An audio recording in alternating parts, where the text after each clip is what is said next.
জোট হয়ে লড়ছে বিজেপির বিরুদ্ধে, আরেকদিকে পাহাড়ে একটা দল তীব্রামতা, এটাও আলাদাভাবে লড়ছে বিজেপির বিরুদ্ধে।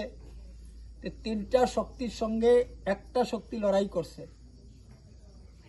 তিনটা পার্টির সঙ্গে একটা পার্টির লড়াই করার পরেও আমরা জয় আনছি, আমরা জিতছি, সরকার আমরা বানাইছি।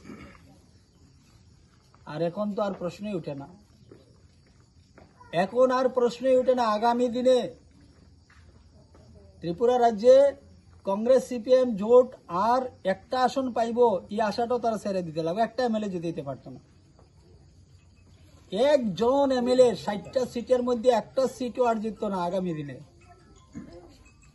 এক তো হইছে যে ত্রিপুরার মানুষ তারারে বুঝছে যে দুইবার তারা দেখছে, তিনবার এখন পঞ্চায়েতেও দেখতেছে, তিনবার তারা জোট হয়েছে তিনটা ইলেকশনে, তিনটা ইলেকশনেই তারা একদম ভীষণভাবে হাইরে গেছে।